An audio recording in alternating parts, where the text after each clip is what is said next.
Can start, Amrita. Yes, sir. Just a technical thing we are taking care. Just a second. Recording on? Yes, sir.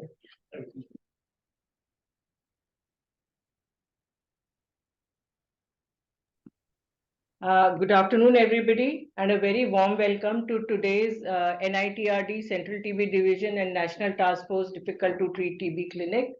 On behalf of NITRD, it is my privilege to welcome our DDG Sir, Dr. R.P. Joshi, directors and their team from NIRT and NTI, state TB officers, directors of STDC, district TB officers, medical officers, and others.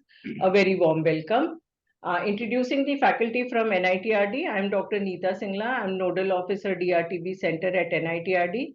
On my right is Dr. Rupak Singla. He is consultant in Department of TB and Respiratory Diseases. On my left is Dr. Sethi. She is a senior specialist at our institute. And now I request our director, sir, Dr. R.K. Diwan, to give his introductory remarks. Good afternoon, everybody. Thank you so much for joining.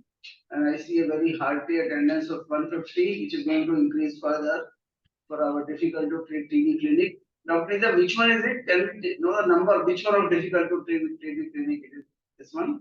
Sir, we have crossed more than 75 sessions of TB echoes.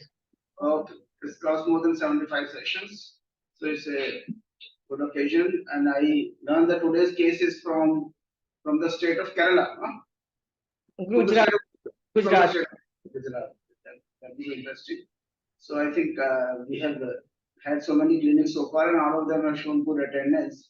And luminaries like our DDG, Dr. Joshi, Dr.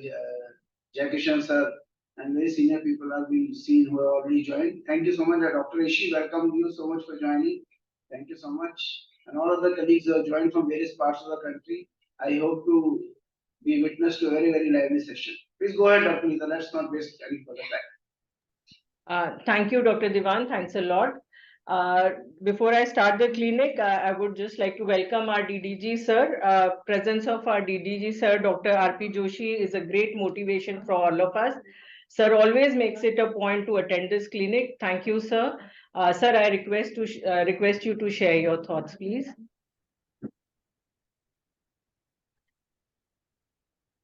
Dr. Joshi, sir.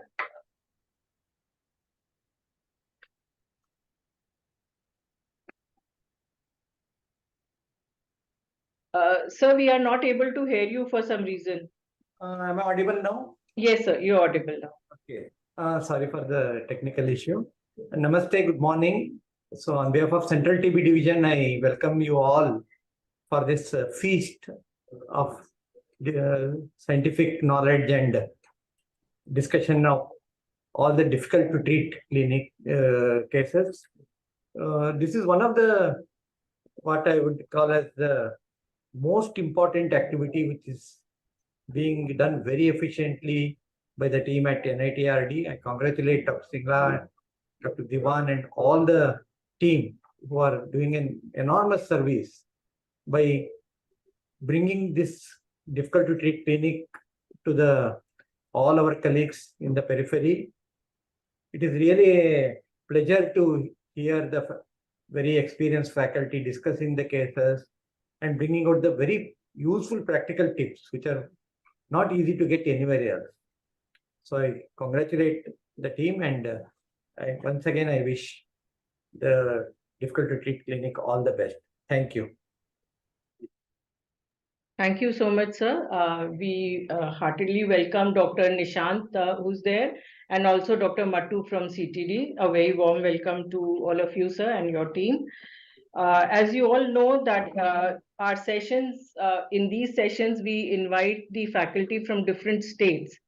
So in a rotation, whatever they are discussing in their own clinics, in their state clinics, or the difficulties that they are facing in their states. In that series, this time it's being presented by state of Gujarat. The presenter is Dr. Gunjan Upadhyay. He's professor and HOD Department of Respiratory Medicine at GMER Medical College, Gandhinagar, Gujarat.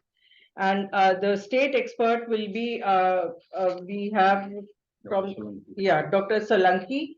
Dr. Solanki doesn't require any introduction. He has been professor and head of the department at BJ Medical College, Ahmedabad, and has been part of various expert committees at national level. He is currently professor and head of the department at Nutan Medical College and Research Center at Gujarat. And the national expert for the day is Dr. Rishi Saxena.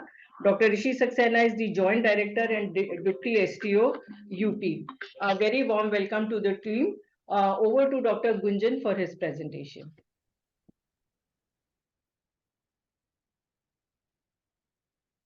Good morning, everyone. I wish everyone a happy Diwali, and I wish the upcoming years may bring us nearer to the elimination goal of tuberculosis. So it's my pleasure to be here on this platform presenting this case. So I'll be sharing my screen and we'll start with our case presentation.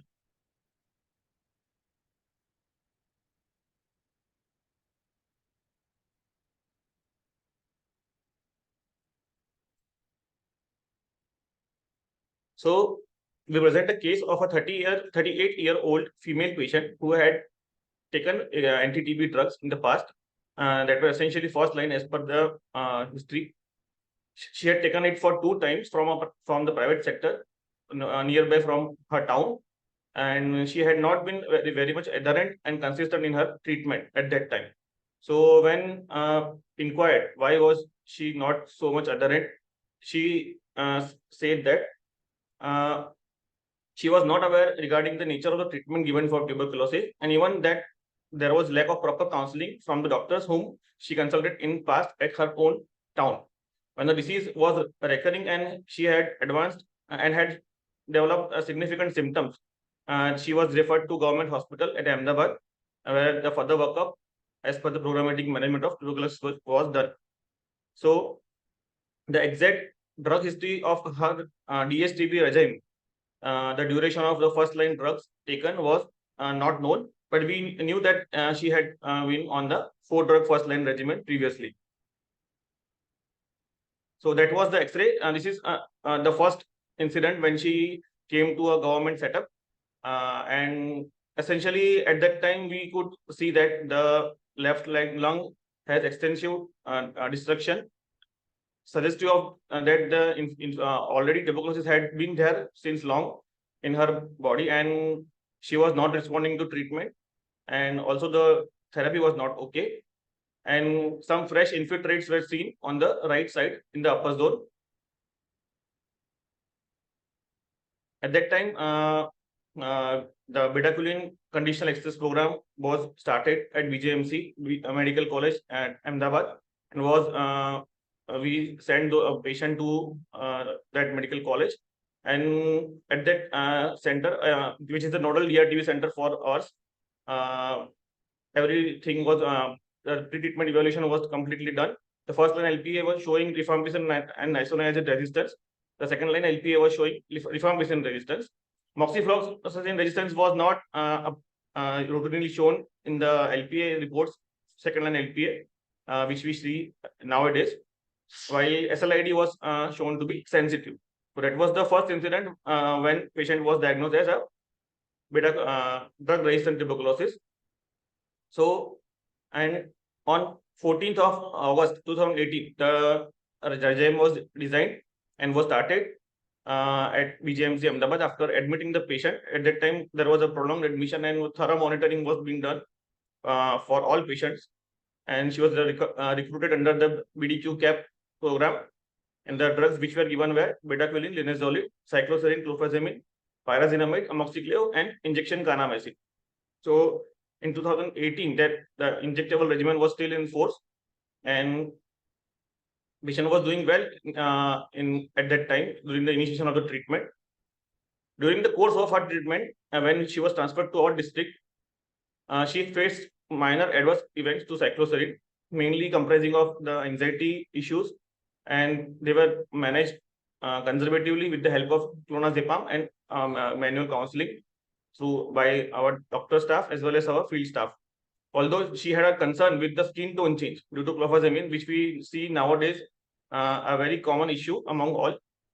we counseled her and motivated her to continue the same. And so none of those drugs had to be discontinued. Looking at her clinical condition and drug sensitivity, the regime was already planned for 2 years. The sputum smear during the period of ongoing treatment were showing positive on the first month, but it was negative on 3, 6, 18, and 20 months. In between, it was positive at 9th, 12th, and 15th month.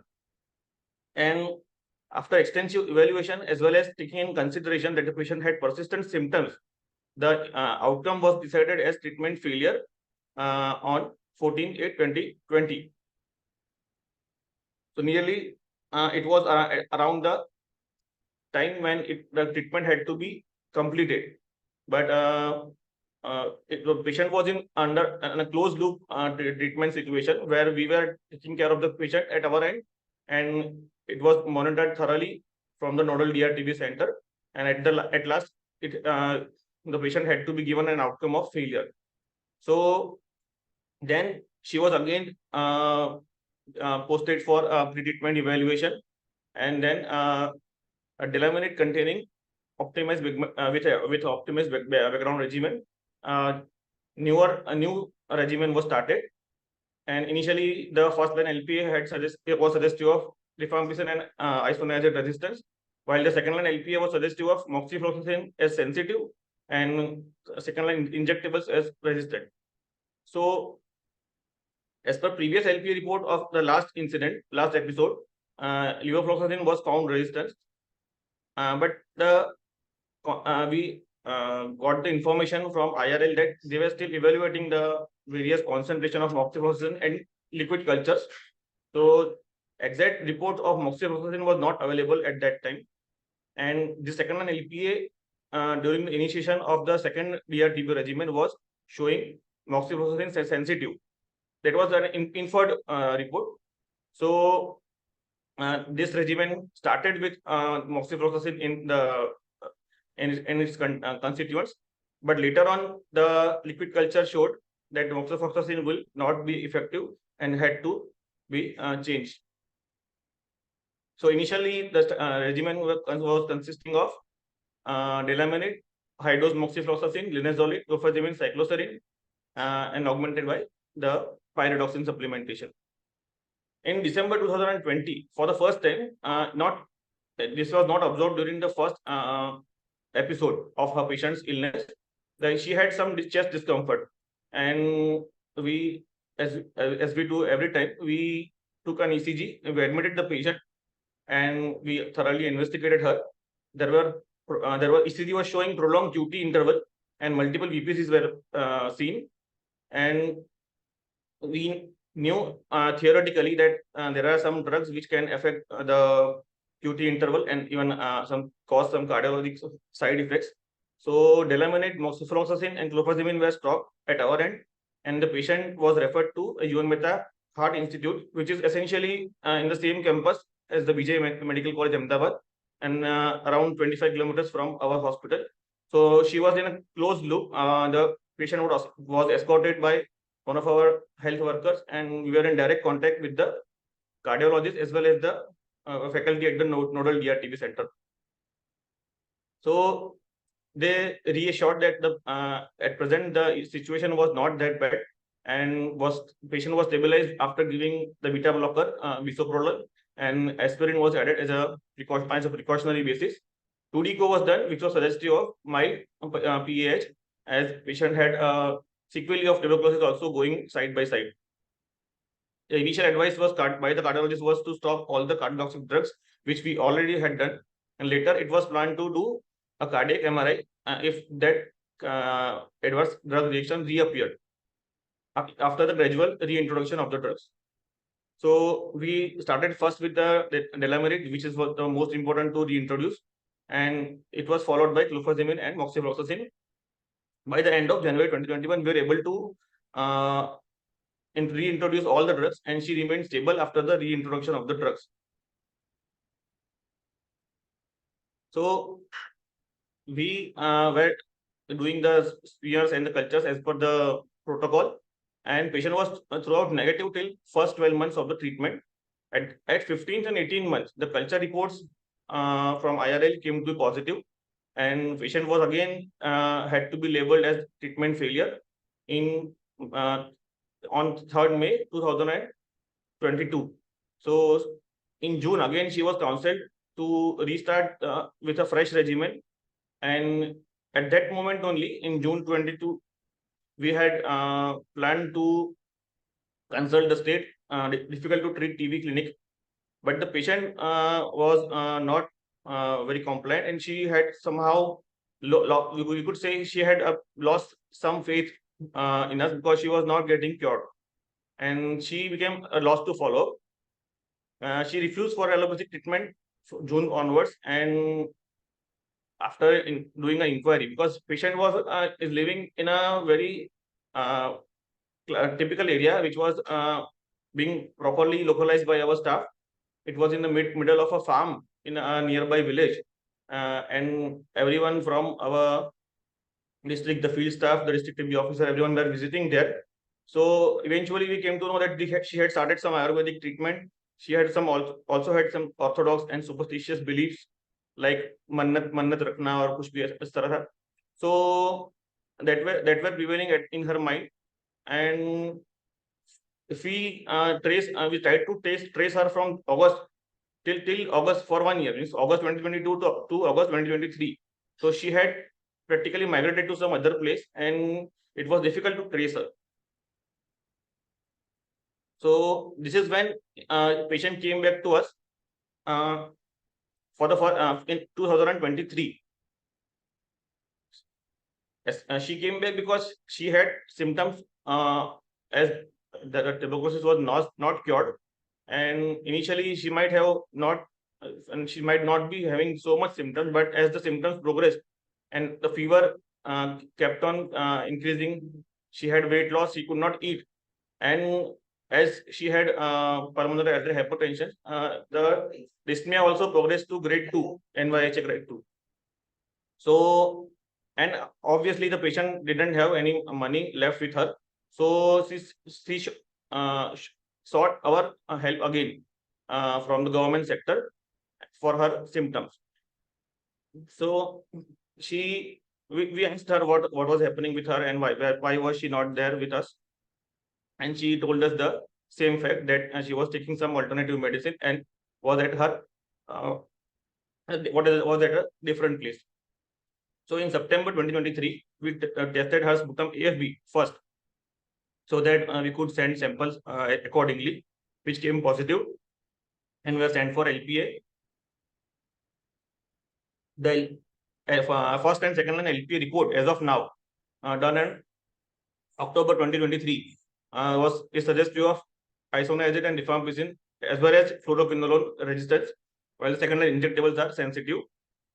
And after discussing this case in our state in-state eco clinic, we have started this regimen as of now, consisting of combination of beta-quinine, delaminate, linezolid, clofazimine, cycloserine, and pyridoxine. The liquid culture reports are still awaited with us. With this, we also investigated this patient's specimen for sputum specimen for any aerobic organism which could give rise to symptoms. We also have sent samples for NTM, but they are not for a concomitant infection, obviously. And patient's status regarding to the any malabsorption syndrome or any intolerance to drug was being thoroughly checked when patient was kept in our wards during October 2023. So we couldn't have the therapeutic drug monitoring facility, but overall she was tolerating the oral drugs very well.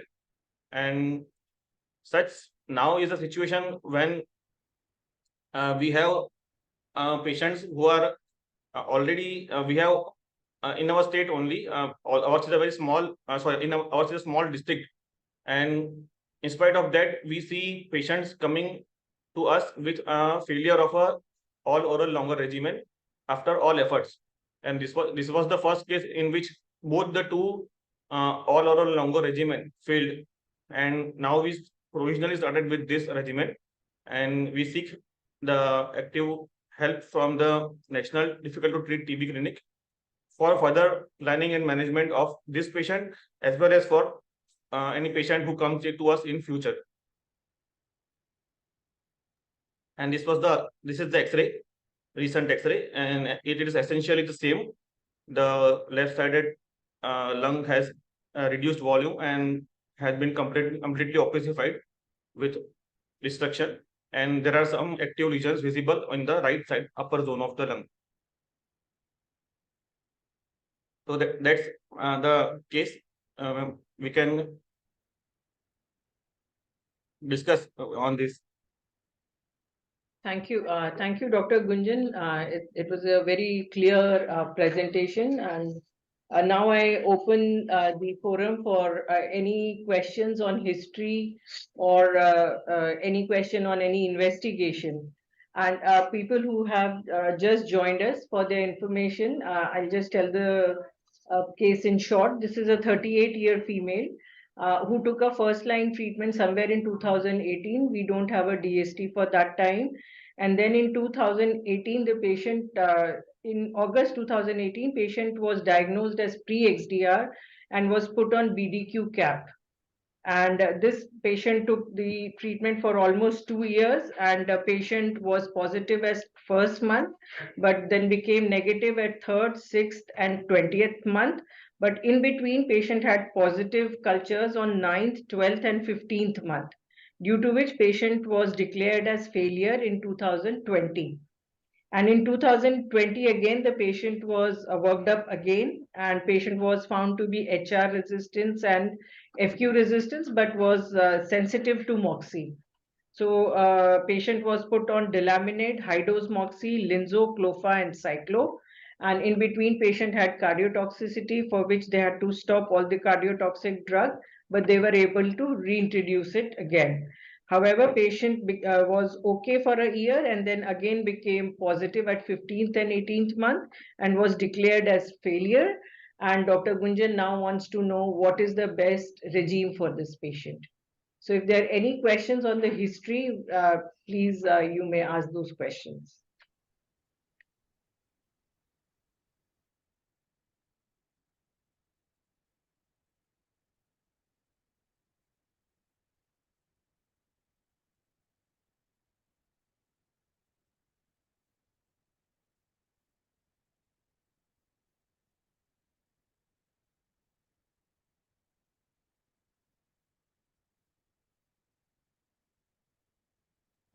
Okay, Dr. Gunjan, there is a question on the chat that why patient was not declared failure when patient started coming positive at 9 months.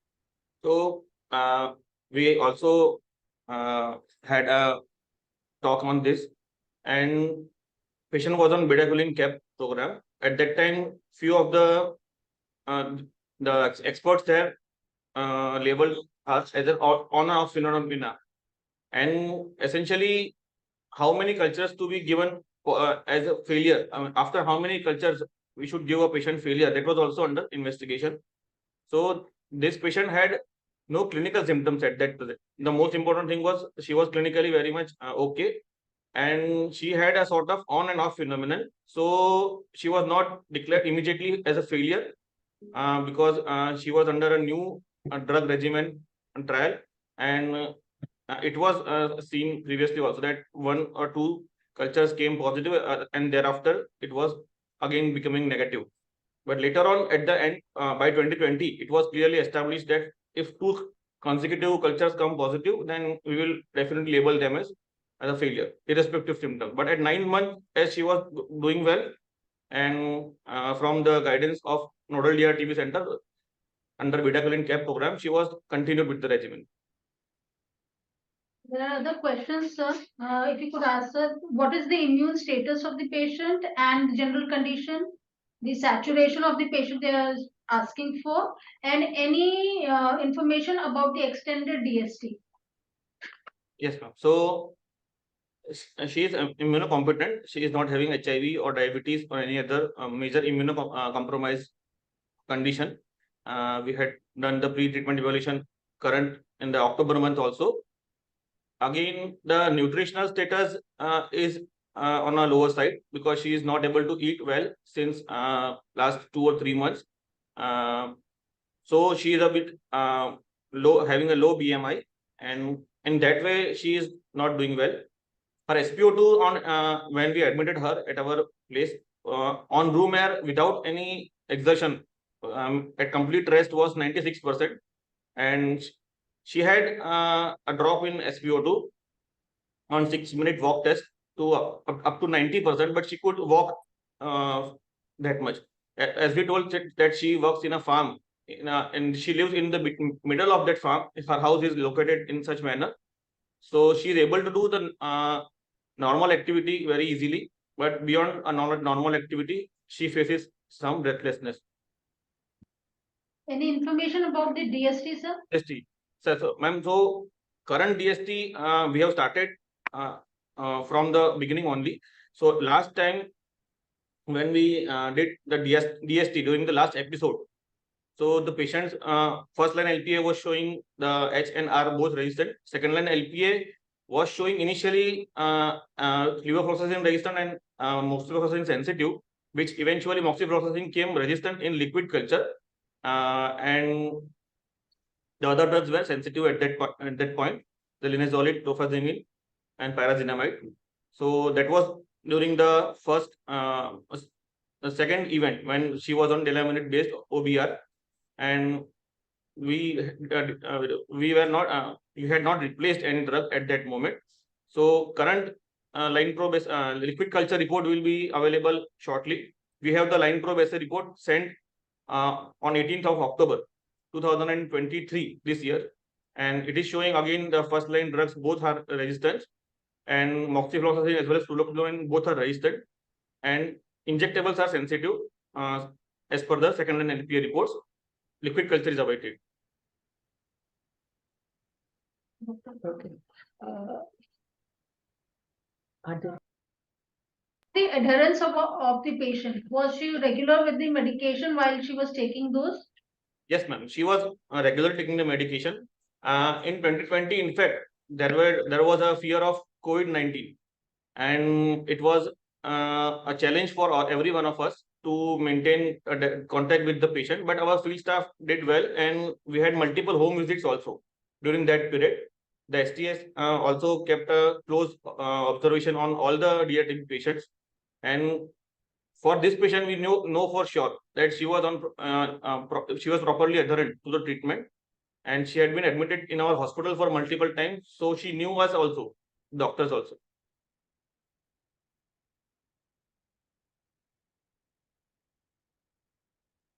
It is only after June 2022 she lost some faith, and she was lost to follow up. But till June 2022 she was adherent, and for 4 years this patient was with us and was properly taking treatment.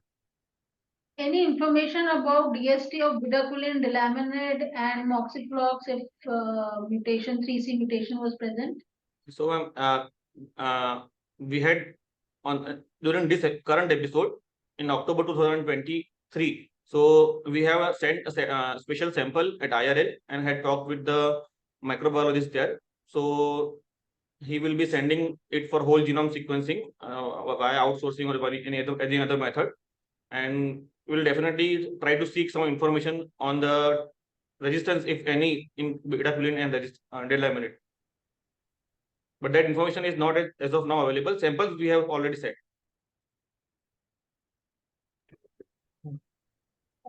I think all questions are well taken. Dr. Ritu has raised her hand. Dr. Ritu, you have a question?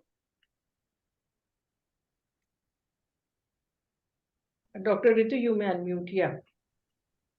Yeah. So just wanted to ask what Dr. Sethi is asking, 3B, 3C, 3D mutations. She's asking in terms of fluoroquinolone, because you've mentioned fluoroquinolone resistance, but what is the level of resistance that would really help the treatment? The last Level of fluoroquinolone resistance. So the last liquid culture report of the last episode, which we have, was showing moxifloxacin resistance at 2.4 concentration. That was clearly evident that fluoroquinolone won't work for her, and eventually we didn't include this during the building of a fresh regimen. So the current liquid culture will come, and we have also requested for WGS. So this might also give some insights. But as of now, the latest information is that both of the fluoroquinolone group drugs, Levofox and Offifox, are not going to help us in this case. So actually, just to clarify, basically in LPA itself, since LPA has been put, you can just get in touch with the IRL lab and you can ask them the presence of the mutations. From that itself, you will come to know whether you have a high level moxifloxacin resistance or a low level moxi. So that's one thing you could do. Secondly, WGS cannot be done as a routine. It's not been, I think, one question came, it's not been standardized per se for TB. So, but in a place where you are not able to find any other clue, you may take it, but with a lot of caution. So WGS cannot be done routinely just like that. That will not necessarily give you the answer, especially for the newer drugs. May I come in? Dr. Ritu, as told by Dr. Gunjan, in the current episode 2023, LP had shown low level of inferred moxifloxacin. So I think they have already taken into account the mutations 3B, C, and D, that they were not there. So, and inferred means that the wild strains are absent, but the mutation is not present. So I think that takes care that as per this report, high dose moxi may be sensitive. Is that correct, Dr. Gunjan? That's what Yes, you sir. have Yes, in sir. the point. Yes, That the sir. current LPA has taken into account the mutation pattern and the wild strains. Dr. Sangeeta, you have a question? Please unmute. Yeah. I was just wondering because that was the status. What is the current status? Because now we are trying to design the regimen according to, because a lot of drugs have been given, and we all know that there could be amplification of the resistance. So the current status, that is the reason I wrote it in the chat box, that we need to know the current status of BDQ, Delaminate, and even the current status of the, and obviously like 3C mutation for high dose fluoroquinolone, linezolid, clofazimine also, because the regimen would, if we are designing the regimen again, we'll have to include group B drugs also. So, I mean, the current status, I think it's because you've already sent MGIT, you should request for an extended DST before, any decision to add, to replace the new regimen is taken. That's the only thing which I would like to say. Yes, ma'am. We have already taken care of this, and Saturday only we had a direct talk with the chief microbiologist at IRL, and he would be doing an extended DST. He's on last DST in 2020. So linezolid, clofazimine, pyrazinamide were sensitive. So we have included them at present. But again, we are here at this forum because we are having a fear that some other drug might come again to be resistant when we get our liquid culture reports. That will be essentially be available to us by the end of November or the first week of December. This was my talk with the announcer there at IRL Ahmedabad. So we're looking forward into that. Again, such cases presenting to us now we already have other patients who have failed on bedaquiline regimen and are now on delaminate plus OBR. We are also having such patients in our district. Although not, they are just a few to be counted our fingers only. But if they also fail on such regimen, then it would be a catastrophe for us. So we are seriously seeking help, and we should make a framework as to how to deal with such patients. We even consulted the thoracic surgeon. She was consulted for surgery during the first event in 2018 when she was under bedaquiline cap program. She consulted a thoracic surgeon at VJMC Ahmedabad. When she was consulted by our side when she was in UN Meta Heart Hospital. So basically all the doctors there, even the cardiologist had a talk with the thoracic surgeon, the cardiothoracic surgeon who were present there. We were just having we were of our opinion that patient needs to be a bit sterile, and the anesthetists also had the same opinion. Can even try to have a left pneumonectomy. It was suggested by them so as to reduce if there are any colonizers or any reinfection from that left lung. And but essential feedback which we got was we need to sterilize the patient a bit so that the cultures can after that we can refer back to them. And cardiac toxicity part, the workup needs to be taken care of, especially the PEX should be under control.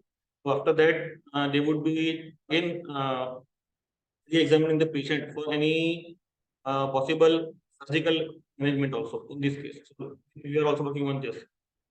Dr. Gunjan, as far as surgery is concerned, this patient is a very poor candidate for surgery.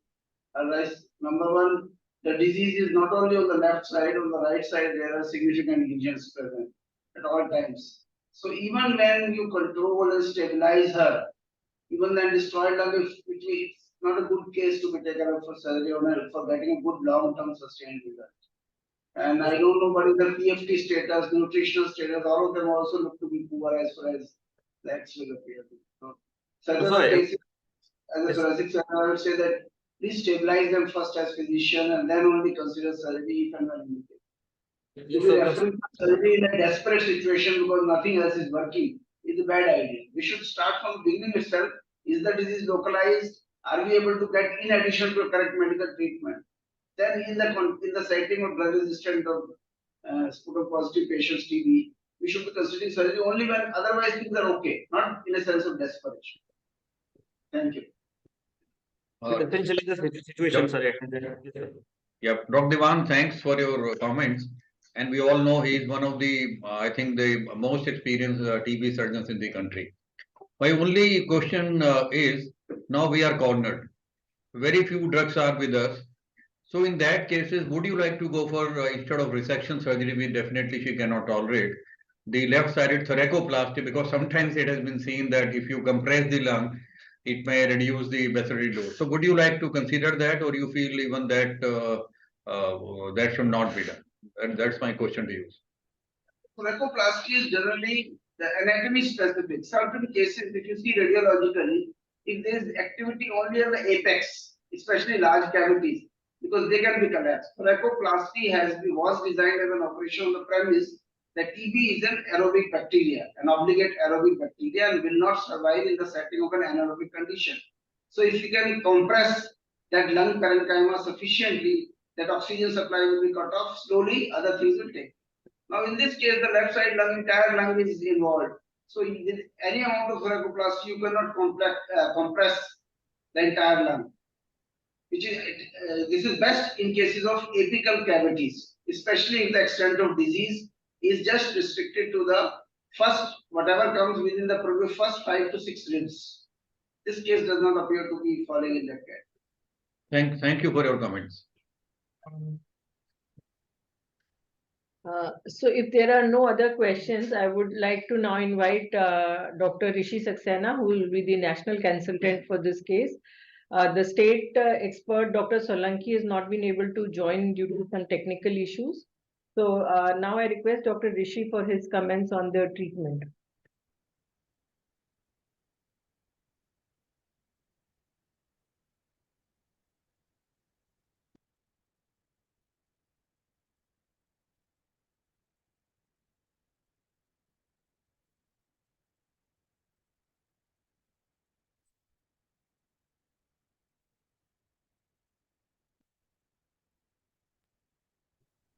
Dr. Rishi Saxena is disconnected.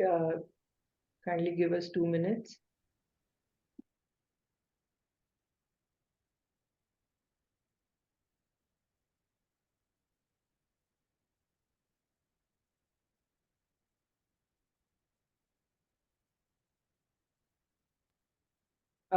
Dr.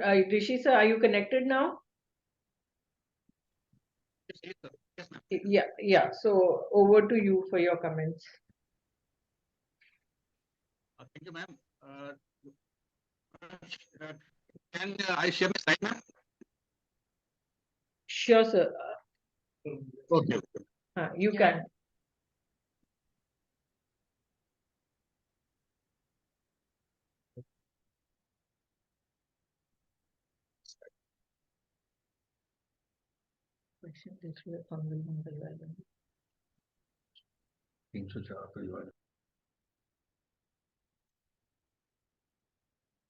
Slide visible? No, sir, we can't see the slides. Just a minute.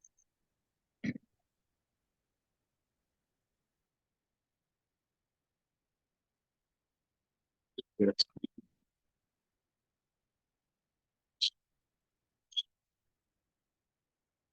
Yeah.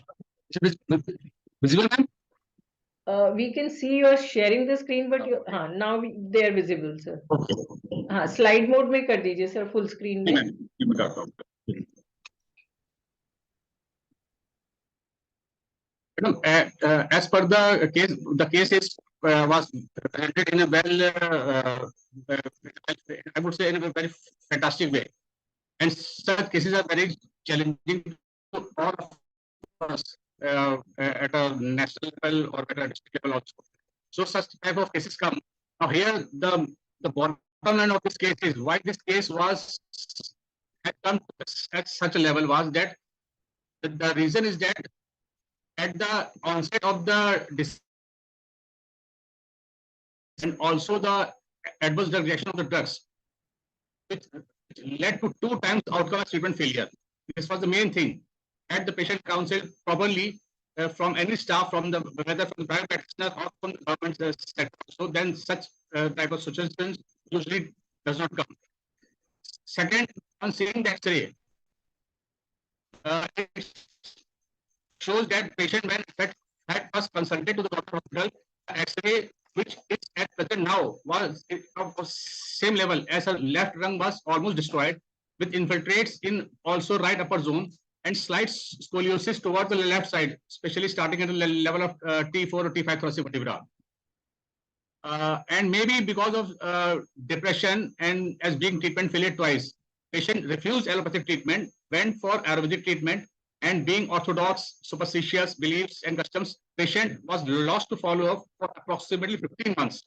And upon repairing of symptoms, patient again consulted after financial restraints and treatment from the local practitioners. So the treatment till date, as per the guidelines, after 2 failures also is the same, which I say is actually the right treatment which is being given from the I appreciate it in such is the case. Now there are 2 challenges in this case which has to be concerned, which are of. Now here you see the X-ray. The X-ray which was in 2018 is also same, almost same, I would say, 2023 also, September 2023. So now what can be done? And as Dr. Gunjan has said that his SpO2, her SpO2 was 96, and after 6 months doctors it came to that 90. And then again it was came back. So patient can do her basic activities, daily basic activities till date also. So asked here also. Now what can we do now? Now here people cannot consider in this case because patient is at present there is some query is resistant to moxiflox also and is exposed to beta-glucan for more than 2 days. So it cannot be given. And the whole left lung is almost fibrosed, and there is bleak chances of lobectomy of any of the fibrosed area because we don't know which part of the lung of left lung the lobectomy can be done for that part.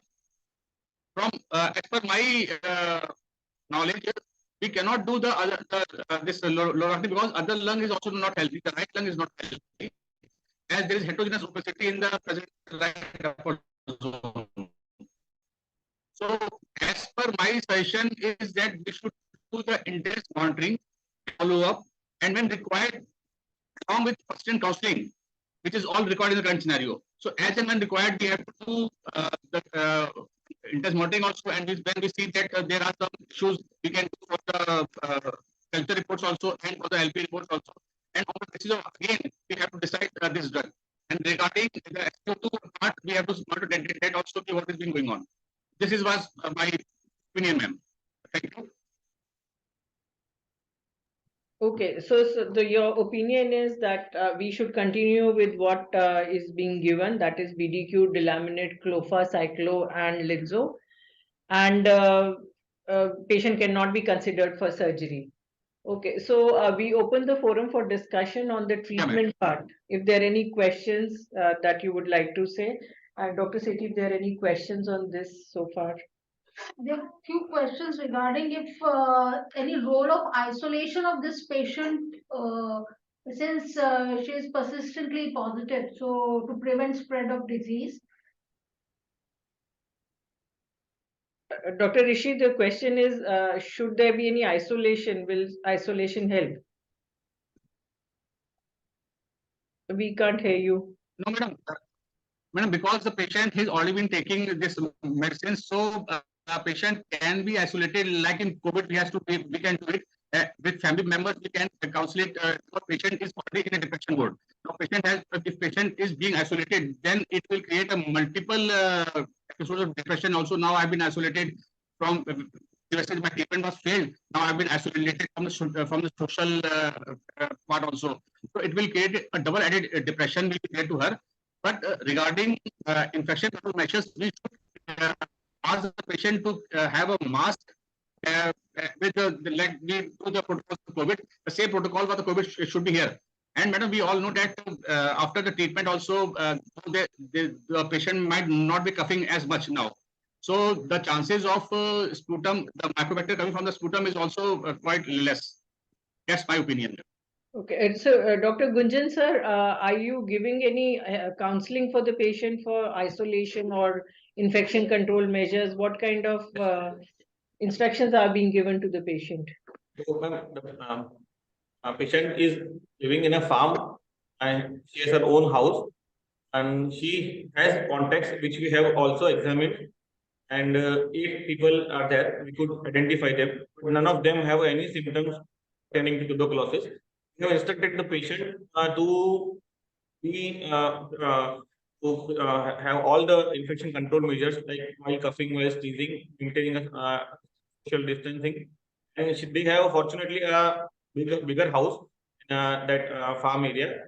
So she is essentially living in a separate room also, and she is followed up well by our field staff also. So it has not happened during the ongoing treatment period that she had not been adherent or not been counseled properly. One, but from the infection control, the first thing I spotted by Saxena sir was that initially when she had tuberculosis, when she went to the local doctors, at that moment, if there was some better counseling or if there was some early referral, then case would have been a different one, because we had directly encountered a patient with a left-sided destroyed lung and again with a drug resistance. So that is again a thing to thing of concern, and many of the things needs to be regulated at what we were thinking of. Thank you sir. Sir, उसके घर में अभी तक किसी को TB हुआ है क्या?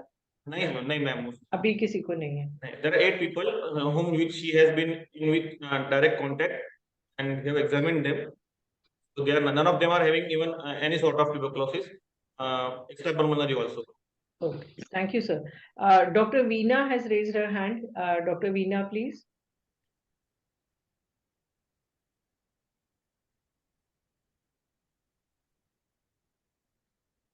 Ma'am, please unmute yourself. Good afternoon, everybody. I'm Dr. Veena Dhawan. I've recently joined the Central TB Division.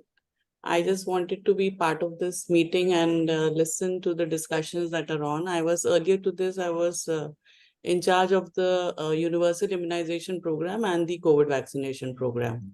So now I'm here since we are introducing the adult BCG vaccination under an implementation study. So I'm here and I will be taking care of that and the preventive treatment for TB. So as Dr. Gunjan has already mentioned that they have already evaluated the other members of the family.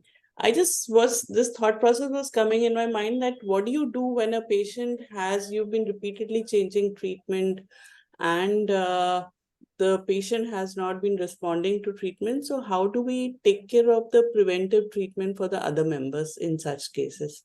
Just because the experts are here, I thought I'll use this opportunity to understand.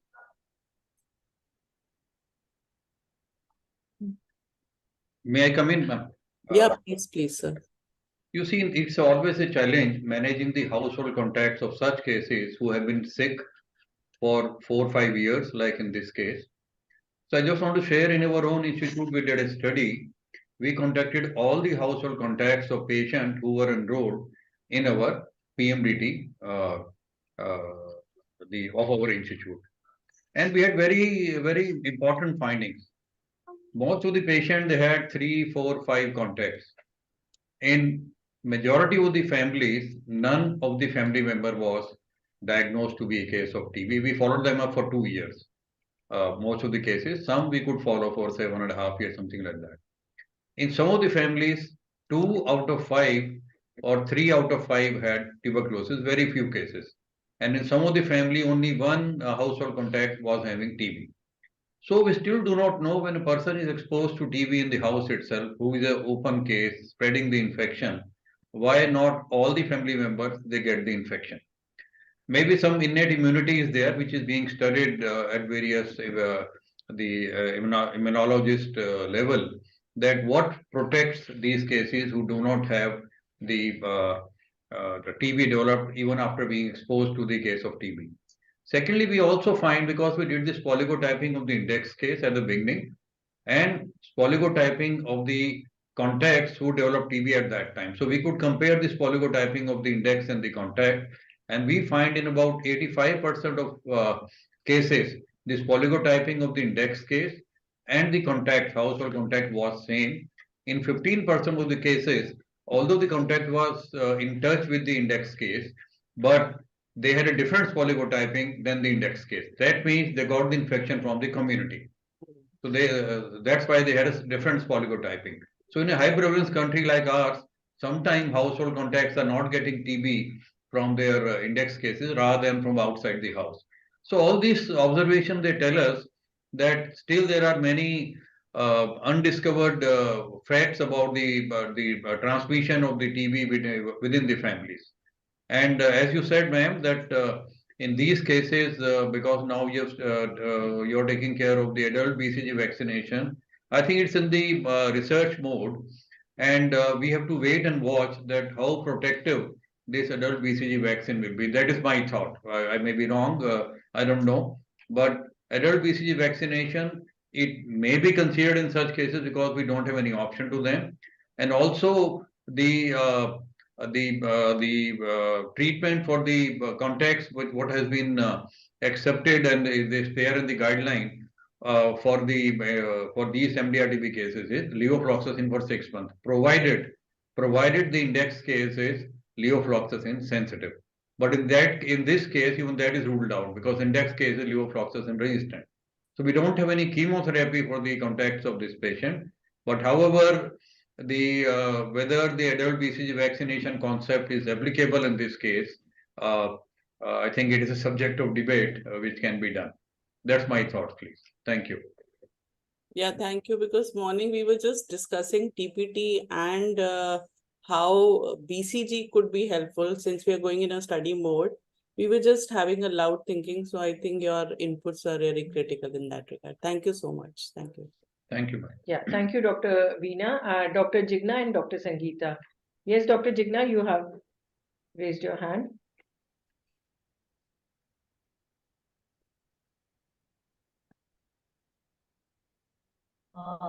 Good afternoon, sir, ma'am.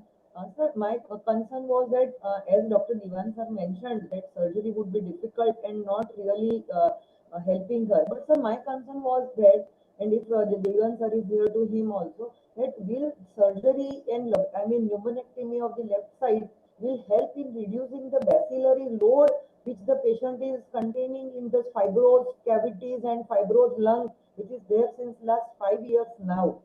So we all have seen that there are some lesions on the right upper lobe also. But taking out the whole left lung, will that help in reducing the bacillary load which she carries in the lung, so that and then maybe whatever drugs we are giving her again and again, and very few drugs now left out with us, will cure that limited disease in the right upper lobe. So can this be one of the logics or ideas in her treatment plans?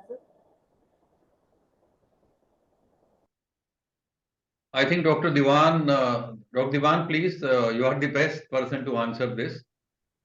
And Yes, yes. You see, it has to be, whatever Dr. Jigna has put forward is actually worth considering in the sense that you have very few options left.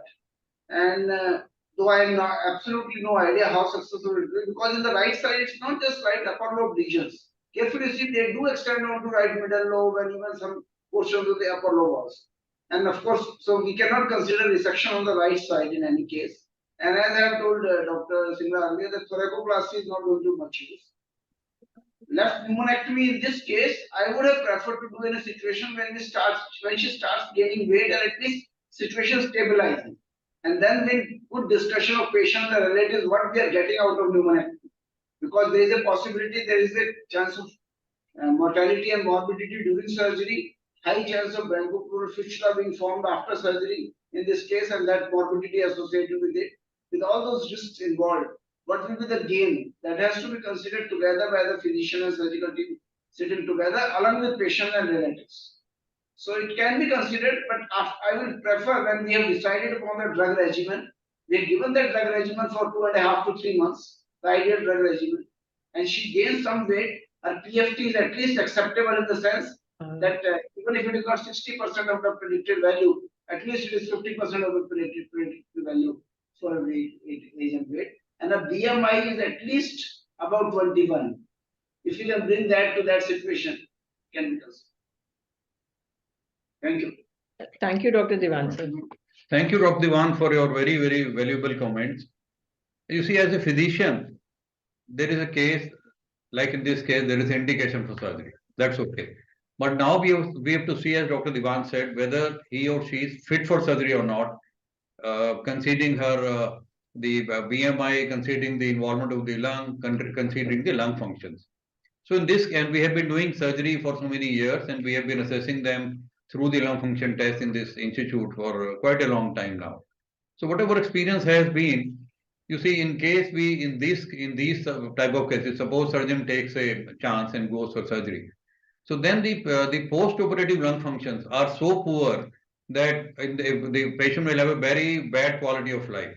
So pre-operatively, we do the lung functions, including the volumes and the diffusion capacity.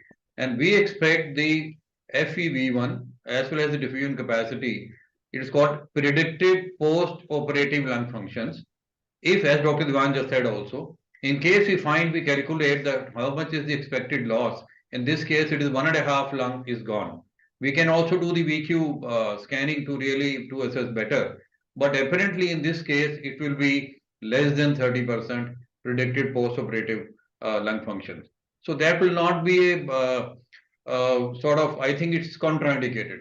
As Dr. Divan also mentioned, in such cases, especially resection surgery will be contraindicated. If at all, if he is fit for the thoracoplasty to be considered, that Dr. Divan already said from his experience that this is not a good case of thoracoplasty, as on the left side entire lung is involved. On the right side there are cavities in the upper lobe and middle. But again, you see, just compressing the right lung will not help us as long as the left lung is destroyed. So that's what my thinking is. Dr. Divan, you may correct me please in case you have any comments. I think you have put it very nicely, and I agree with you. But and if at all she starts responding to some drugs, and we make a case for her and prepare her at 3 months down the line, only it can be considered. And PFT at least has to be 50% of predicted value for her age and weight and height. That is a minimum. As you have seen that this is contraindicated in the situation. And most important area of concern is the right side is significantly important. Very significantly. It's not just right upper lobe. It is in the middle lobe extending. If you do a CT scan, then you will realize that the extent of involvement of right side is also quite significant. That's fine. So in any case, you will not achieve a negative state. I mean, the ideal case of drug resistance would be when I can remove the entire specimen which contains the bacterial load and then let the drugs act. But in this case, we are leaving substantial portions still involved. Thank you. So this patient has pulmonary artery hypertension. So how does the status of that affects the consideration for surgery? Yeah. What is the level? I missed that portion. What is the PA pressures? Is it mild, moderate, severe? So they've not, yes, Dr. Gunjan, if you could share the PA pressures. pressure exactly. PA pressure is around 45 millimeter of mercury. That's all contrary. Sorry, then it is of course contrary. They cannot be more than 20 in any case in which way I like to get, sir. Thank you so much. Yeah, thank you. Dr. Jaikishan, sir, you have a question?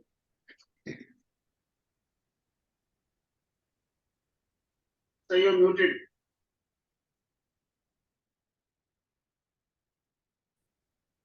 Okay, so this surgical part has been discussed in great detail, and the chances of this intra-op operation, complication, post-op complications are more, and so we go by the risk-benefit ratio. This is not a fit case, so rightly said by Dr. Divan sir and Rupert Singh sir.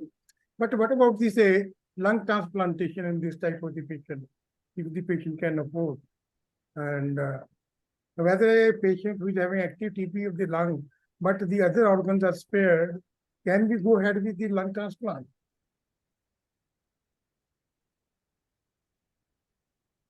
So lung transplant is not contraindicated in the context of TB. That is the only thing we know, but we know lung transplant in context of TB has ever been done. That is another thing. And we have to do this immunosuppressant therapy following the lung, including cyclosporine. So in setting of the COVID, it has been done. Any team of lung transplantation has got sufficient experience. All I have discussed with the teams which are doing lung transplant, it's not a contraindication. If there is a sufficient indication, one can go ahead. And most of the such cases, we cannot have a setup in which it can be afforded. That is one part. But if there is a case for a case, theoretically we discuss, we don't have sufficient experience. I think there's no contraindication first. And in this case, the patient was having pulmonary hypertension. And so should we consider the heart and lung transplant or only lung transplant? In the context of Eisenmenger complex heart and lung transplantation, but sometimes what happens, because of this lung involvement being present alone, some of these cases can be done on ECMO, and then we can do the pressures at that setting, and then one can see that maybe they can go ahead with lung transplantation alone. Thank you, sir. And Dr.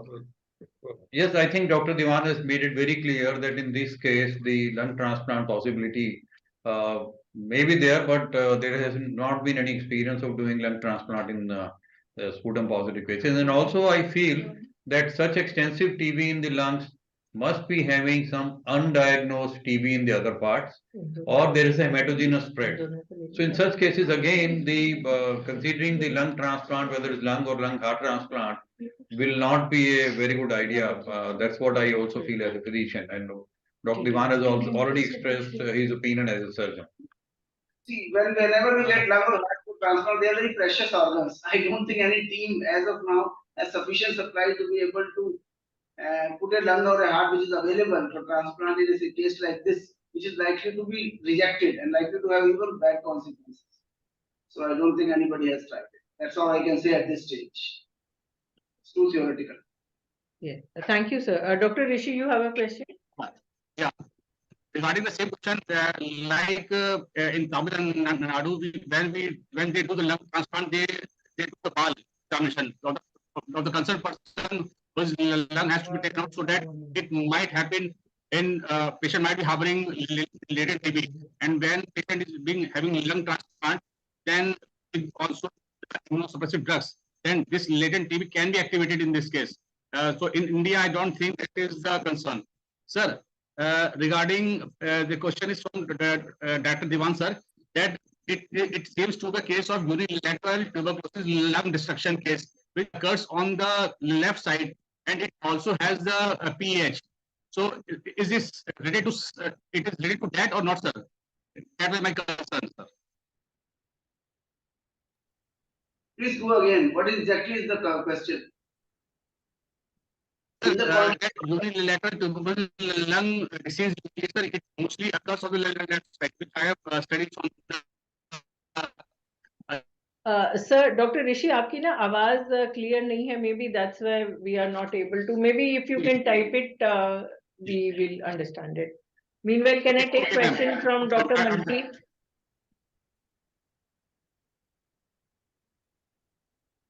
Dr. Manpreet, you have a question?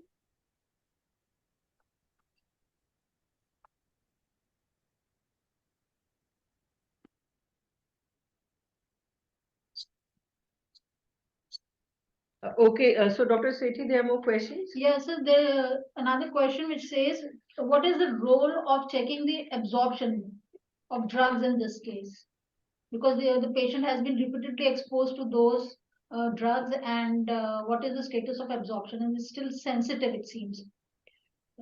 Dr. Singla, basically we wanted to ask about TDM. Yeah, TDM, therapeutic drug monitoring, the role of TDM in this case.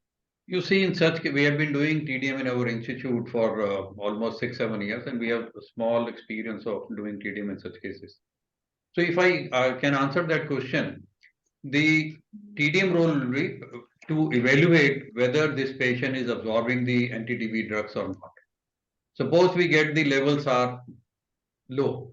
So, even in that case, a patient who has been on treatment for 4 years or more, then using the first line drugs will not be a choice because we'll be doing TDM for the first line drugs.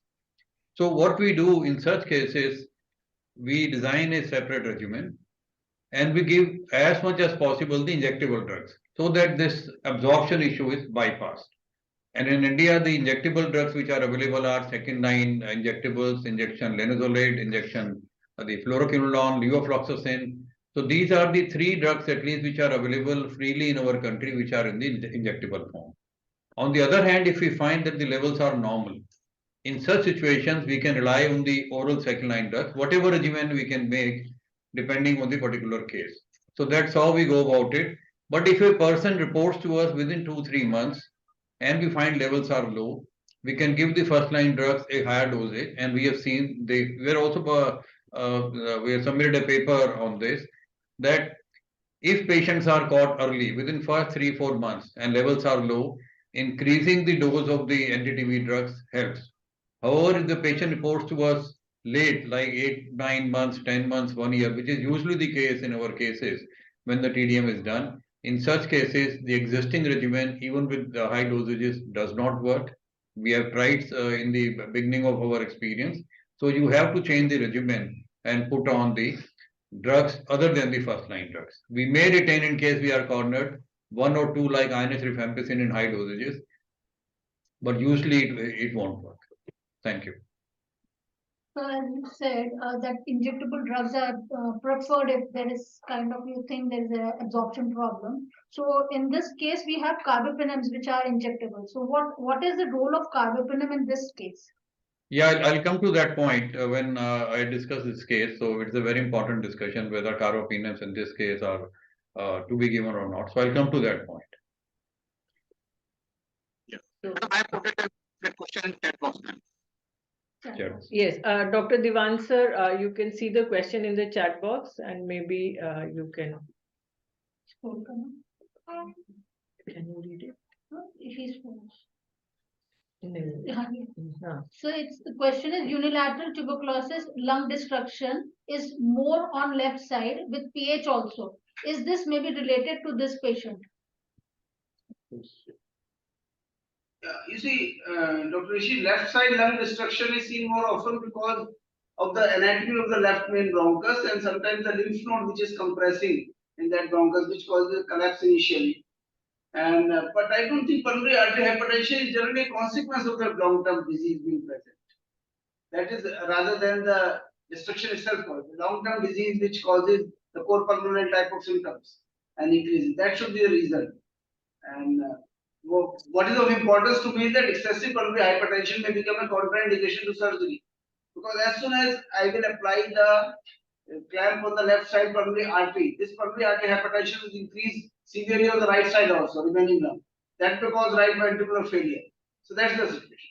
So pneumonectomy becomes a difficult proposition in situations where pulmonary artery pressure is beyond a certain limit.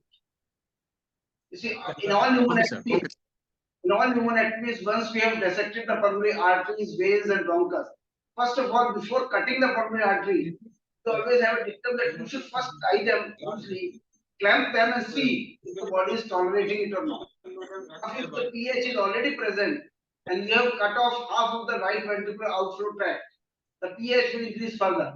That may lead to a state of immediate failure. That's the concern. Okay, thank you. Thank you, sir. Okay, sir. Yeah, so since there are no more questions, Dr. Singla, are there any comments from you on this patient? Yes, you see, first Dr. of all, Bhargava, Dr. Bhargava, I want your comments also, sir. You have been present. The NTF chair. Dr. Bhargava, sir, are you there? I'm seeing you.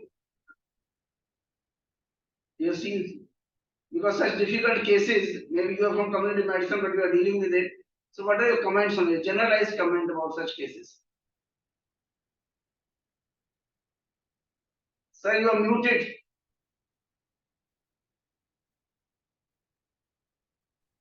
Yeah. So thank you, Dr. Divan. Okay, so my comments is that perhaps contact investigation has not been done in this case as per the protocol. So Dr. Gunjan is a dedicated person. I know him personally. So Dr. Gunjan, I will request you first, please see all public health aspects and try to locate all contacts if it is possible and give them the TPT as per the guideline. So Dr. Divan, as per the lung implant transplant, so I don't think it may be possible, but once we go in for transplant, whether it's kidney or whether it is lung, there are many other modalities which we have to look into. Can patient pay, or can some agency come forward for paying that patient? But for public health aspect of this patient, I think Dr. Gunjan has taken all the care for the treatment. Of course, the COVID period, as he mentioned, he tried to locate the patient in COVID period also. But the field staff has to be vigilant. The person where the patient where he or she is staying, it had all person living in that territory should be investigated, and if found suffering from tuberculosis, then they should be treated as per the guidelines, or if not, then we should start the TPT. So my take is this. So Dr. Divan, one more thing I have a personal request to you. Yes, sir. So we have undergone a TOT in EPTB. So as far as I see, as far as I have the request from various quarters, various states, it will not be possible immediately to start the training there.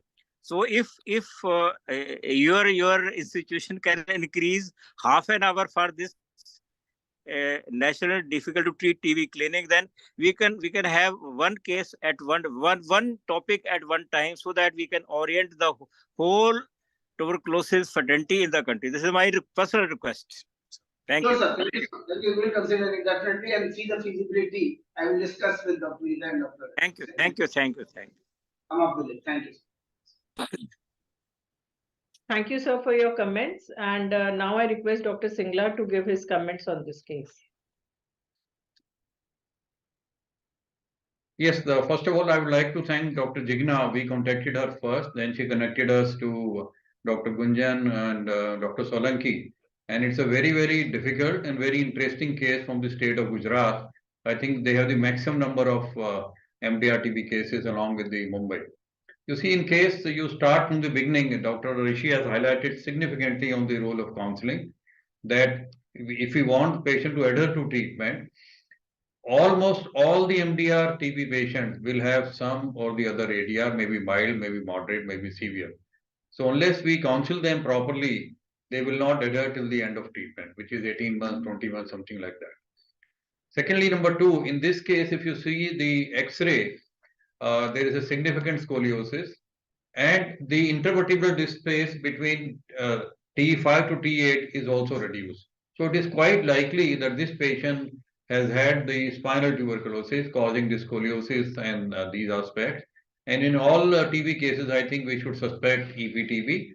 And in all EPTB cases, we are told recently in the EPTB guidelines group that almost 20 to 25% of EPTB cases can have pulmonary TB. So we need to evaluate both.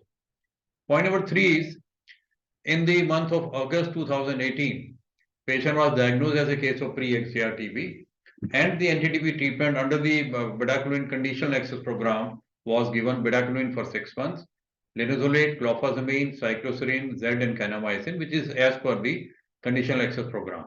But now when the follow-up was done, at 3 months smear negative, culture negative, 6 months smear negative, culture negative. Then 9 months smear positive, culture not available. 12 months smear positive, culture positive. 15 months smear positive, culture not available. 18 months smear negative, culture not available. 21 months smear negative, culture not available. And the patient was deteriorating also. You see, in these cases, in almost all the MDR-TB cases, culture is very, very important. And as per protocol of the even bedaquiline cap, the culture was supposed to be done at the end of 3rd month, 4 months, 6 months, and 9, 12, 18 this. So, and whenever any culture was positive during the follow-up, we need to do monthly cultures to document whether it's a failure or it is a case of isolated positive culture phenomena. Secondly, in these cases, the smear and culture were negative up to 6 months, but then they started become positive. So it's a classical case of fall and rise phenomena, where when the treatment is started, the drug sensitive bacilli, they start reducing in number. The drug resistant bacilli are still multiplying gradually, and the state comes when person is smear negative for say 2-3 months, and then smear positive again. And now these bacilli are all drug resistant cases. So it's a classical drug, the fall and rise, as we can see from this. And in such cases, the existing drugs may not be helpful. So in case you keep on giving in these cases where actually they are failing, we don't diagnose them early because culture has not been done. So what will happen?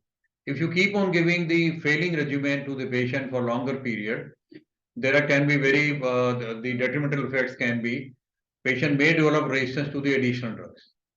Patient may develop resistance, more level of resistance, earlier low level of resistance, then moderate level of resistance, and high level of resistance to the existing drugs. This is besides the cost to the patient, cost to the system, and the adverse drug reactions of the drugs which are being taken and which are not effective. So we should keep in mind that also.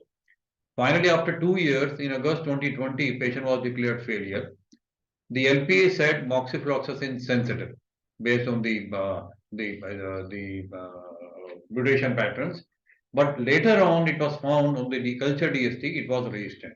So again, we have been discussing this phenomena in earlier presentations also, that whenever LPA says moxifloxacin sensitive, there are chances in 20, 30, 40% of cases it is actually resistant. So we can choose moxi high dose in such cases, but don't rely on this. It is take it as a 0.5 only, and must review the case with midget culture and DST to really see whether moxi high dose which has been given to the patient is sensitive or resistant.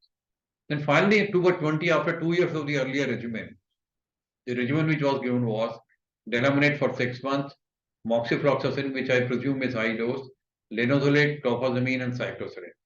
So this patient had received linezolid, clofazimine, cycloserine for last 2 years, did not respond. Moxifloxacin, yes, it was plus minus because LPA was sensitive, the culture DST was still awaited. So practically patient was on one effective drug, that is delaminate. So what can, in such a case, in case we give this regimen, there are quite a high chances that delaminate resistance can develop. Although in the earlier part, if you see the follow-up smears and culture, patient was smear negative up to 12 months. So it is possible that initially patient was responding when in this current regimen, but culture became positive at 12 months, 18 months, again fall and rise phenomena. So this regimen and the moxi was also proved to be resistant. So all the more chances are there that later on the delaminate could have been predisposed the patient to resistance. All these 5 drug regimen was not working. Then up to 20, based on this discussion, the ideal regimen in 2020 could have been delaminate. Why? Because at 6 months smear was negative. Moxifloxacin high dose, because the LP was suggestive of moxifloxacin sensitive. I'm talking about the beginning of treatment of 2020. Then pass, and PNMs, imipenem or meropenem. Plus, query even bedaquiline could have been considered in case the PNM was not available, because again in the 2018, if you see the follow-up, patient was smear negative, culture negative up to 6 months. So it is possible, and after that bedaquiline was stopped. So it is possible that even bedaquiline was sensitive in this case. Now you see, as was discussed, in this case, delamanid is not very reliable, bedaquiline is not very reliable, moxi is not very reliable. Only the PAS and PNMs were reliable drugs, other were the supporting drugs. So it is must, I must say it is must that we have to add PNM in this case, in case you want to treat the patient. In case we don't have PNMs, what we are doing, we may be augmenting the resistance to the other drugs, like which may be PAS, maybe moxi, delamanid or bedaquiline. So that is one thing.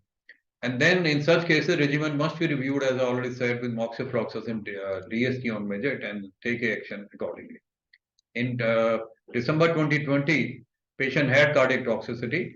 So the team at the college, they took appropriate action. They consulted the cardiologist and they stopped the cardiac toxic drugs. And the reintroduction sequence was delamanid, clofazimine, and moxifloxacin. You see, at that time, in the 2020, at that time, how should we reintroduce was not clear in the country. So then I was part of that group who were deciding about the management of the cardiac toxicity, viral toxicity. So we consulted the people who were undergoing the stream 2. So they told us what they were following was start with bedaquiline if patient is on bedaquiline, then moxifloxacin, then clofazimine, and then delamanid. So anyway, so I mean that is the current guideline also, that first bedaquiline, and then moxifloxacin, then clofazimine and delamanid. But in this case, patient responded. It's not a very hard and fast rule, but that was the experience we got it from stream trial, and this is the current national guidelines. Next. So now in October 20 to 22, for this 2 years, patient received this regimen of delamanid, moxi, linezolid, clofaziclosine, and was declared failure. So after that, patient lost to follow-up and tried non-orthopedic system. You see, if a patient is with our system for 4 years and even earlier also, and is not responding, having the adverse reaction, we can't blame the patient. It is patient behavior. He went out, she went out, which was expected. And after that, once she became symptomatic again, and now she did not have any money, so she came back to the system in August 2023. Now the patient was symptomatic, was smear positive. And this time it was fluoroquinolone, low level of resistance, R resistance, and H and SLI, they were sensitive. And patient was put on bedaquiline, delamanid, linezolid, clofazimine, cycloserine. So let us discuss one by one. So ATD drugs which have never been taken by the patient were ethionamide, PAS, and PNMs. H was sensitive on LPA, so most likely the ethionamide was sensitive. Z patient took more than 3 years back. DST currently is not known. It may be considered. Bedaquiline patient took for 6 months with effect from 2018, and at 6 months smear culture were negative. Then linezolid, clofazimine, cycloserine patient had taken for 4 years and failed to the treatment. So preferably they should not be considered today in making the current regimen. So I feel the ideal empirical regimen in this case should be ethionamide, PAS, pyrazinamide, and supported by bedaquiline, delamanid. And PNMs are must. Again, I'll request if DD sir is there and even the state TB officer, that in this case, any regimen without injection, the injection PNMs will be insufficient regimen. And I know the logistic challenges. We have given PNMs in more than 80 cases in our institute. Logistic challenges are there. We need to insert a PIC line, which requires the cost. The cost of the PNM itself is around 2,000 per day. We have to give infusion 1 hour in the morning, 1 hour in the evening. So these are logistic challenges. But in this case, she's a 38-year female. And in case you want to make a good regimen, I feel this 6 drugs we should start with.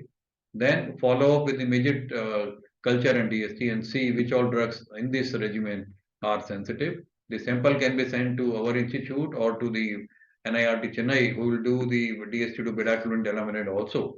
And also you see even the DST to linezolid, clofazimine, cycloserine should be done. But let me tell you, even if the lab says it is sensitive, it has to be taken with a pinch of salt, whether we can still give it or not.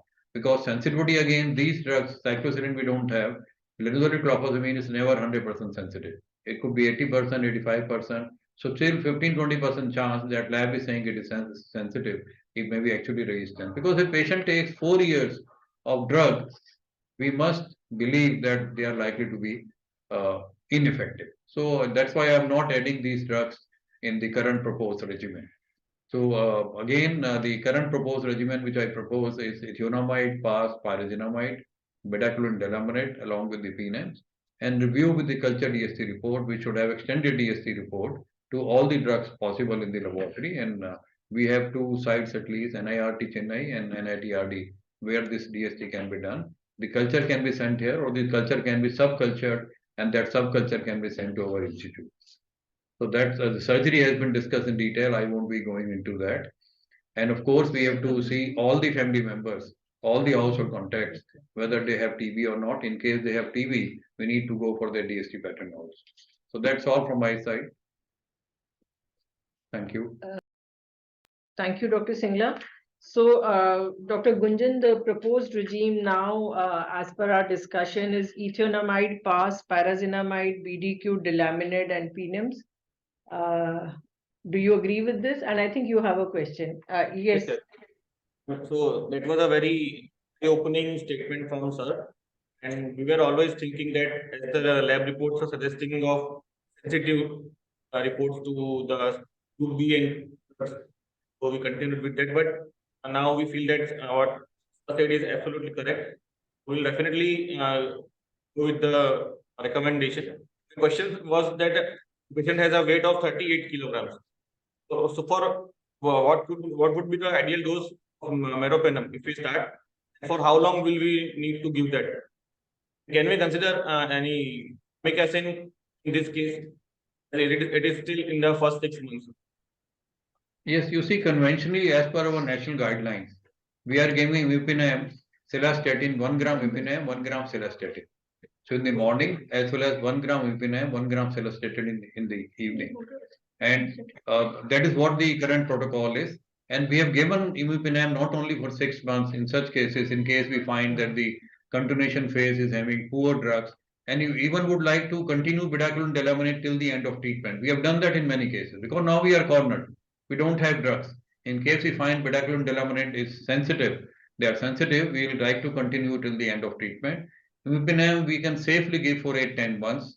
That experience we have. Only thing is gastric side effects, nausea, vomiting, that is there. We'll have to take care of that. But we have given for 8-10 months with good results.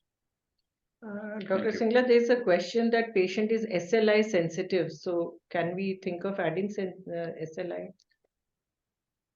You see, the SLI is, in this case, it is sensitive. We may consider adding the amikacin, and we have given them together amikacin along with the injection imipinam, and it works.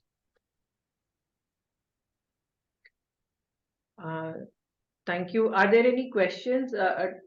Dr. Gunjan, your hand is raised. You want to ask any question? Ma'am, I was seeking guidance on the dosage and the duration for imipinam, and at present there are some logistic issues with PAS. So in this case, we can have a combination of injectables, like a second line injectable.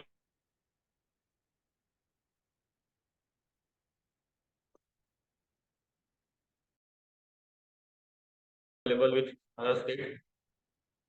So as of now, can we move ahead with SLI instead of PAS in the regimen? Injectable instead of PAS. Yes, you see, even I like to give even 7-drug regimen in this case, because today we are not sure which drugs are sensitive, which drugs are resistant. Even if the PAS is available, we would like to go for that. Only issue is ethionamide and PAS together, it leads to very, very bad taste. I remember one patient told me that you've given the drugs, but you eat yourself, you will know how to survive with ethionamide and PAS. Second is the hypothyroidism. Both drugs can cause hypothyroidism. So, but that is manageable by doing the thyroid function test and replacing it with thyroxine. But the gastric side effect, the loss of taste, and with both the drugs together will be a challenge. So that is definitely, but now you see it's a question of saving the life. So we'll have to manage that. Of course, the junction amikacin can be added along with the imipinase. Dr. Jaikishan, sir, you have a question?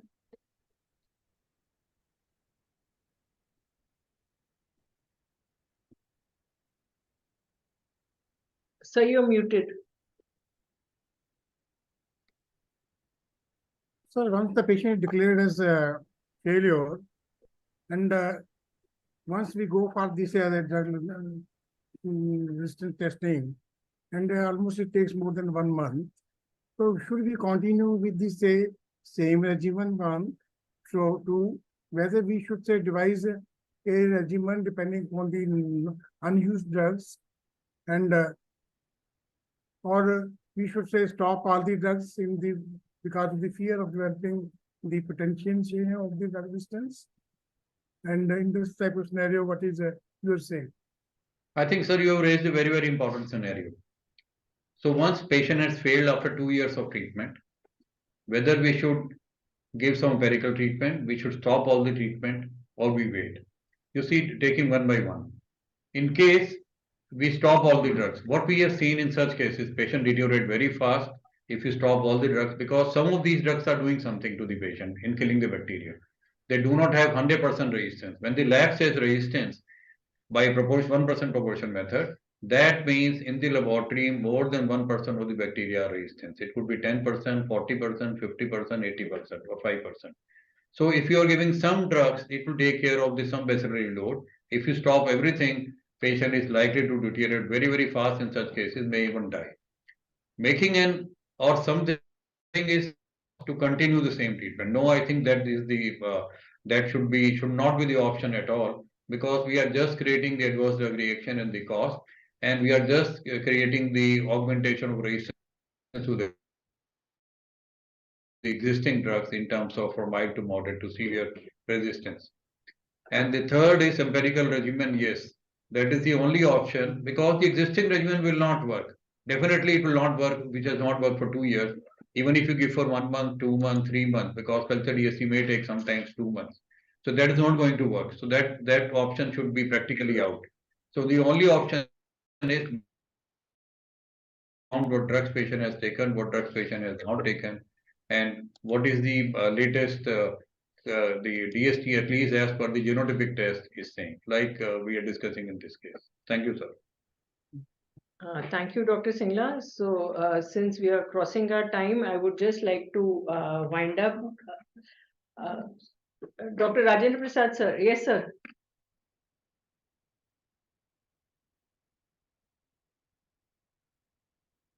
Muted, sir. Yes, thank you, Nita. Really, I was on the road actually. I listened very partially some of the comments and cases, but my only say, though I'm a clinician, but my public health point of view is that why he has reached to this stage. That probably we have to introspect. He is for taking treatment for last, I believe, for 4-5 years. In between, COVID also came. So everyone is responsible. And so my feeling is that even when we are talking in fag end of 23, still we are getting such type of very difficult to treat TB cases. Probably what I wanted to say that somewhere, some part, the patient education, the doctors, although in this case, Gujarat people did everything, whatever is possible. But I'm talking in general, why patients are reaching to such stage. So that practically for him now, hardly I believe, whatever I listened, hardly any drug, hardly any surgery. And but he's not only one case. I see as a clinician many such type of cases who are in terminal stages. And well, treatment, whatever you can do, but then he's also very clear. Somebody has raised this point that he's also very, I mean, high risk for the family, for the society also. So what I wanted to say that effective education to the doctors, to the patient, to the family, to the society is very essential. Still, you see that a lot of patients are defaulting, a lot of patients are not completing the treatment, because when he has resorted to such type of a drug resistance, it means there are somewhere some fault. Probably we have to introspect and we have to improve ourselves so that such patients might be reduced in future. Thank you, Rupak, for your nice comments. I always learn from you, Rupak. Nice, sir. You are like teacher to me, and I think you are being modest in saying that we have learned from you the management of MDR. That's the last word I would like to say. Thank you, sir. Thank you sir, thank you so much. मैं हमेशा कहती हूँ कि जब हम बहुत बड़ी बड़ी बातें करने लग जाते हैं तो आप हमें वापस बेसिक्स पे लाते हैं और introspection. So thank you so much. So I would just like to wind up the case saying that for such cases, first and foremost, the care should start at the center, at the periphery when the patient is still drug sensitive, by a good counseling and adherence. We need to do timely follow-ups whether patient is drug sensitive or drug resistant. There has to be timely cultures. There has to be, recording, reporting, and of all the patients. Coming to higher center, we have to have, like Dr. Jayakishan said, that extended DST for second line drugs should be sent and should be done. And if the facilities are not there, there should be linked labs where such kind of samples can be sent, and we should try to get extended DST for all such patients. Then of course, surgical evaluation at an earlier stage might have helped this patient. So again, a surgical opinion should be taken as soon as patient is on second line treatment, so that if we can help with the surgery, we should look for it. And then therapeutic drug monitoring was one of the important aspects that came up, and as more and more patients are coming as failures, we need to work towards it. We have people from Central TB Division, so we would like to draw their attention to creating these facilities for therapeutic drug monitoring and provision of carbipinams, because as more and more failure patients are coming, for selected group of patients we need to give carbipinams, and program does not have carbipinam right now. So there should be some arrangements made for some selected number of patients. So with this, I thank you all for attending, and I request Dr. Ashok Bharadwaj sir, who is the chairperson for the National Task Force, to give a vote of thanks. Thank you, everyone.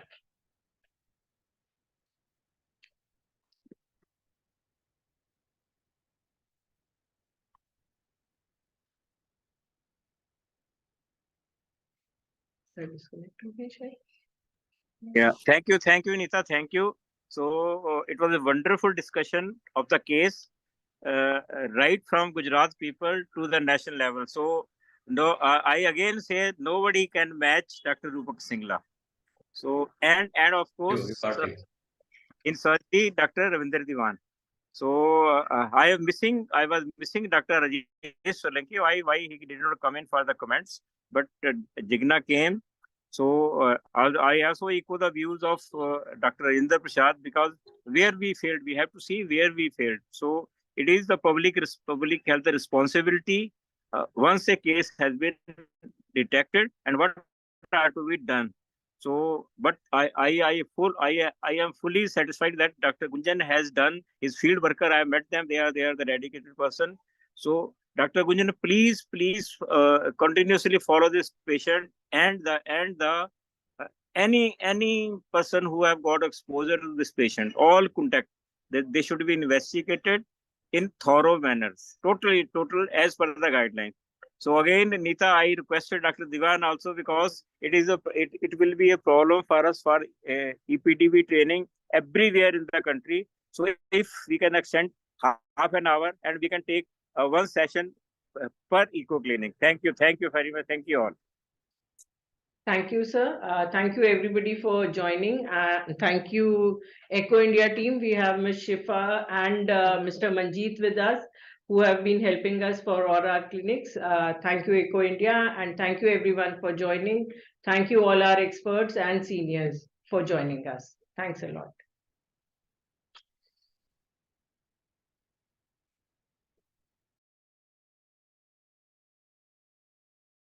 The feedback performer is in chat section. Please give your feedback. It is very important to us. Please fill in the chat. In the chat box, there is a feedback performer link. Please fill in that.